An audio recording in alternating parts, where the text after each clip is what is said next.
Mirror सिर्फ चेहरा दिखाता है, क्या आपकी समस्याओं को भी डबल कर सकता है? जी हाँ, आज के वीडियो में मैं आपको वास्तुशास्त्र के वो सीक्रेट्स के बारे में बताने वाला हूँ, मिरर के वो प्लेसमेंट के बारे में बताने वाला हूँ, जो गलत हुए तो आपका नींद, पैसा, रिश्ते सब बर्बाद कर देगा।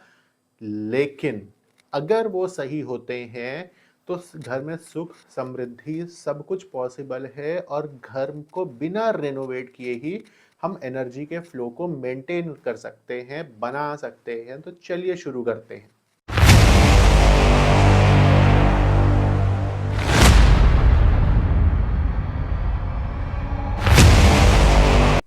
नमस्कार, मैं गौरव अग्रवाल और आप देख रहे हैं चैनल वास्तु दीवा।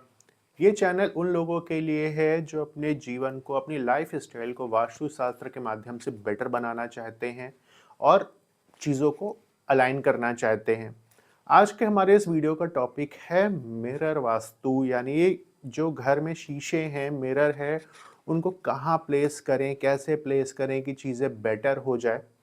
तो देखिए, आज का टॉपिक हमारा बहुत कॉमन है, बहुत जगह आपको वीडियोस मिलेंगे, बहुत सारे मिलेंगे और लेकिन गलतियां भी सबसे ज़्यादा इसी में होती हैं। वास्तुशास्त्र के अकॉर्डिंग अगर हम बात करें तो मिरर कोई नॉर्मल चीज़ नहीं है। मिरर के सामने जो चीज़ है, मिरर उसको 2x कर देता है, डबल कर देता है, मल्टीप्लाई कर देता है। इसीलिए वास्तुशास्त्र बोलता भी है कि मिरर एनर्जी बनाता नहीं है, ये एनर्जी को मल्टीप्लाई करता है। अब थोड़ा-सा सोचिए, इमेजिन करिए कि आपके घर में मिरर है और मिरर के सामने टॉयलेट सीट है, या बाथरूम का दरवाज़ा है, या डस्टबिन है, या कोई गंदा-संदा सा स्पेस है, कोई क्लटर्ड ज़ोन है। अब मिरर में वही चीज़ दिख रही है, वही चीज़ मल्टीप्लाई होगी। टॉयलेट दिख रहा है, तो चीज़ों का आउटफ्लो बढ़ जाएगा, पैसों का लॉस बढ़ जाएगा। डस्टबिन दिख रही है, तो आप समझ सकते हैं क्या चीज़ें आपके घर में मल्टीप्लाई हो रही हैं। बिखरी हुई चीज़ें दिख रही हैं, क्लटर्ड, गंदी-संदी जगह दिख रही है, गंदगी पड़ी हुई है, धूल-धक्कड़ है। आप समझ सकते हो आपके घर में क्या चीज़ें मल्टीप्लाई होने वाली है। ठीक है? तो इसीलिए आज का वीडियो हमारा बहुत ज़रूरी है और हर एक चीज़ को बहुत डीप में, बहुत डिटेल में बताने की कोशिश करूँगा। कोशिश करिएगा कि चीज़ों को समझिए और अपने घर में एनालाइज़ करिए कि क्या चीज़ें हैं और उसको कैसे हम ट्रीट कर सकते हैं। हम पहले बात करते हैं मिरर के नॉर्थ वॉल पे होने की, यानी उत्तर दिशा की दीवार पे मिरर के होने की, जो बहुत ऑस्पिशियस माना जाता है, बहुत शुभ माना जाता है। अगर हमारा जो मिरर है वो नॉर्थ वॉल पे है, तो ये फाइनेंशियल ग्रोथ लेके आता है, प्रॉस्पेरिटी लेके आता है, करियर अपॉर्चुनिटीज लेके आता है। पैसे आएंगे, करियर बेहतर होगा। इसी वजह है कि हम लोग बोलते हैं कि जो ऑफिसेज हैं, शोरूम्स हैं, हमारा वर्क प्लेस है, हमारा लिविंग रूम है, वहाँ पे मिरर हमारे नॉर्थ वॉल पे होने चाहिए ताकि पैसों का फ्लो बने। दूसरी बात करें ईस्ट वॉल पे मिरर की, वो भी बहुत ऑस्पिशियस यानी बहुत शुभ माना जाता है, क्योंकि ईस्ट क्या है, सूर्य की दिशा है, वहाँ से सन की एनर्जी आ रही होती है।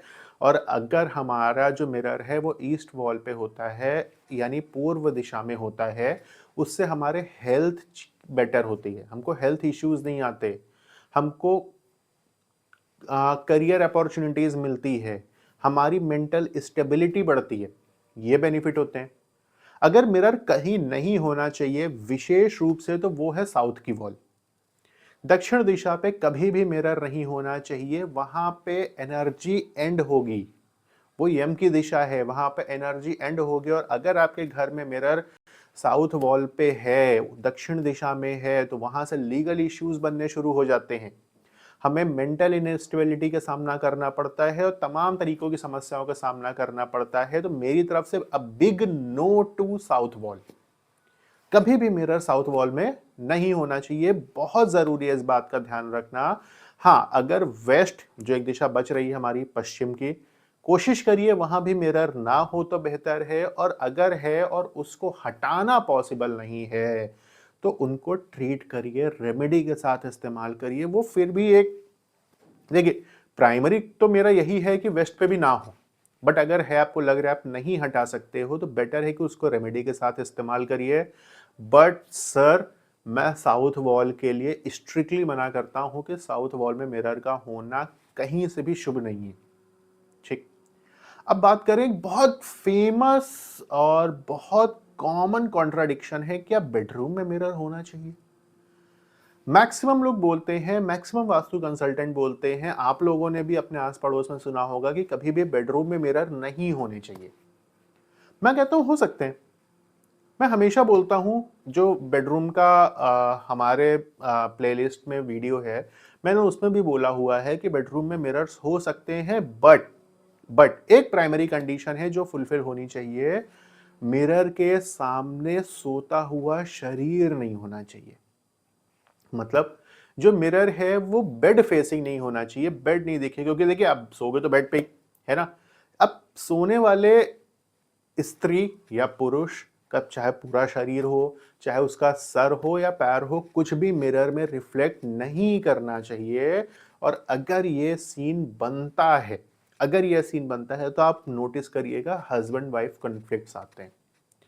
रिलेशनशिप में रह रह के कुछ ना कुछ समस्याएं आ जाती, कभी आपस में दोनों का झगड़ा हो जाएगा, कभी कोई किसी पे चिल्ला देगा, ये चीजें बनती है। स्ट्रेस होता है, नींद पूरी नहीं होती है, जैसे थकान से महसूस होती है सुबह उठ करके भी कि जैसे नींद पूरी नहीं हुई है, प्रॉपर स्लीप नहीं आती, समस्याओं का सामना करना पड़ता है।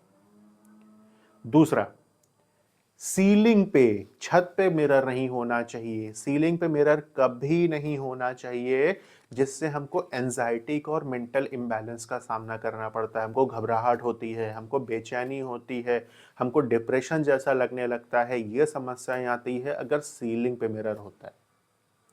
जो मैं बार बार रिकमेंड करता हूं कि कभी भी बेड फेसिंग मिरर नहीं होना चाहिए, कभी भी सीलिंग पे मिरर नहीं होना चाहिए। और अगर ये दो चीजें आप संभाल ले रहे हो तो सारा बेडरूम में मिरर लगा लो, कोई प्रॉब्लम नहीं है। लेकिन अब बात यहां पे रेमेडी की करें। अगर आप इस वीडियो को देख रहे हो और आपको लग रहा है यार मेरे घर में तो ऐसा ही मेरे बेडरूम में और ये समस्याएं भी है, अब क्या करें, तो उसका भी एक बहुत सिंपल सा सॉल्यूशन है। जब आप सोइए उस मिरर को ढक दीजिए। आप कर्टेन लगवा दो, आप किसी कपड़े से ढक दो, पॉसिबल हो तो कबर्ड के अंदर मिरर कर दीजिए। ठीक। अब सीलिंग पे मिरर है तो उसको आप सर रोज कवर तो आप कर नहीं सकते, तो बेटर है उसको निकलवा दीजिए। मिरर का एक बहुत फेमस रेमेडी ये भी होता है कि मिरर का जो फ्रेम है ना, जिस जिस फ्रेम में मिरर लगता है वो वुडन फ्रेम हो। वुडन फ्रेम नेगेटिव एनर्जी को एब्जॉर्ब करता है और पॉजिटिव एनर्जी रिफ्लेक्ट करता है। इसलिए मैं हमेशा रिकमेंड करता हूं कि आप मेटल फ्रेम की जगह वुडन फ्रेम को इस्तेमाल कीजिए और आप मिरर को इस्तेमाल कर सकते हैं, कोई बिग प्रॉब्लम नहीं है, कोई बड़ी बात नहीं है। दूसरा, नेक्स्ट पॉइंट हमारा, कभी भी ब्रोकन, टूटा हुआ या चटका हुआ क्रैक्ड मिरर इस्तेमाल नहीं करना चाहिए। मेरी तरफ से बिग नो है। मैं कभी रिकमेंड नहीं करता है कि टूटा हुआ चटका हुआ आप मिरर इस्तेमाल करें, फ्रेश मिरर इस्तेमाल कीजिए। अब अगर आपका ये कंसर्न है कि सर साइज क्या होना चाहिए या शेप क्या होना चाहिए, तो size is not an issue. Shape कोशिश करिए स्क्वायर हो या रेक्टेंगल हो, ठीक, वर्गाकार हो या आयताकार हो वो चलेगा। गोल, सर्कुलर हुआ, ओवल हुआ, इररेगुलर शेप के जो आजकल फैंसी डिजाइनर मिरर्स आ रहे हैं, अगेन मैं बोलूंगा वो मेंटल स्टेबिलिटी प्रोवाइड नहीं करेंगे कभी भी आपको। वो अपने शेप के अकॉर्डिंग ही बिहेव करेंगे और आप में मानसिक अस्थिरता बनी रहेगी। आप मानसिक रूप से खुद को मजबूत नहीं पा पाएंगे। इसलिए जरूरी है कि स्क्वायर या रेक्टेंगल शेप का मिरर इस्तेमाल कीजिए।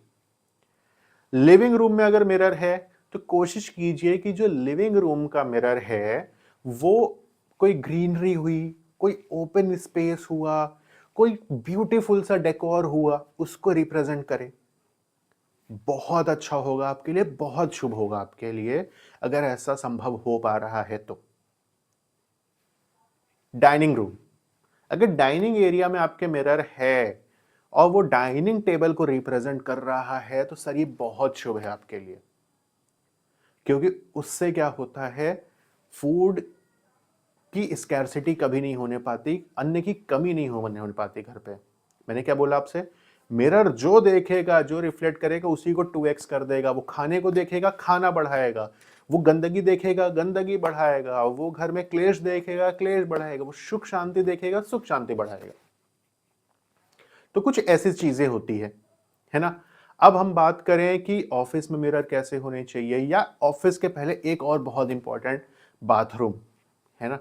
लोग बाथरूम में मिरर लगवाते हैं शेविंग के लिए या फेस वगैरह साफ करने के लिए। बहुत कॉमन कल्चर है कि बाथरूम में बेसिन होते हैं, बेसिन के पास मिरर होता है।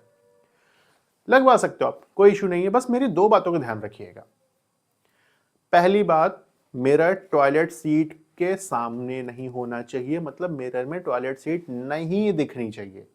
एक इतनी सी गुजारिश मेरी आपसे। और बाथरूम साफ होना चाहिए, जो मैं हमेशा कहता हूं, बाथरूम के वास्तु में भी मैंने ये बात बोला हुआ है वीडियो में कि वो क्या होने चाहिए, साफ होने चाहिए।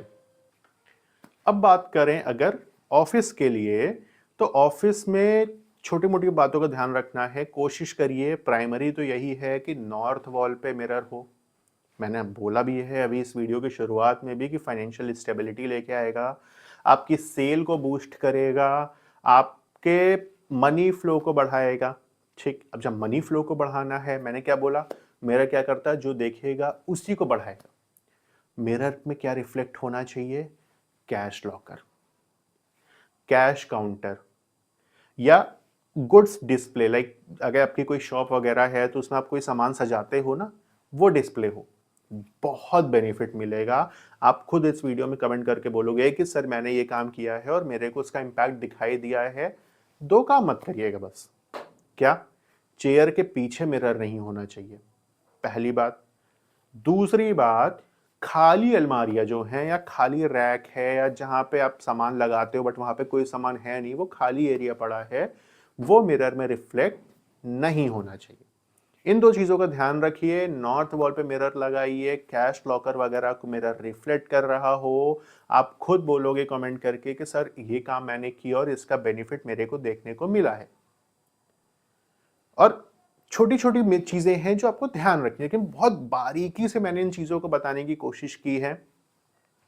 पूरे वीडियो को अगर मैं 2 लाइन 3 लाइन में समेटने की कोशिश करूं ना, तो मैं सिर्फ इतनी सी बात बोलूंगा कि आप खुद ऑब्जर्व करिए मिरर में सामने क्या दिख रहा है, मिरर क्या रिफ्लेक्ट कर रहा है। मिरर जो रिफ्लेक्ट कर रहा है वही चीजों को मिरर बढ़ाएगा। इसलिए मैं हमेशा बोलता हूं, मिरर बाथरूम के दरवाजे के सामने ना हो, मेन डोर के सामने ना हो, डस्टबिन के सामने ना हो, ऐसा कोई स्पेस है जहां पे आप कूड़ा रखते हो या गंदगी का ढेर है वहां के सामने मिरर ना हो। अच्छी जगह पे मिरर रखिए, नॉर्थ वॉल पे लगाइए, ईस्ट वॉल पे लगाइए, आपको बेनिफिट मिलेगा। और अगर आपको लगता है कि ये वीडियो आपके लिए इंफॉर्मेटिव है, आपको काफ़ी कुछ सीखने को मिला है, सरल शब्दों में मिला है और उसका आपको बेनिफिट हो रहा है, तो प्लीज़ कमेंट कीजिएगा, लाइक कीजिएगा, सब्सक्राइब कीजिएगा। अगर आप किसी सर्टेन टॉपिक पे वीडियो चाहते हैं तो प्लीज़ बताइएगा। राधे राधे।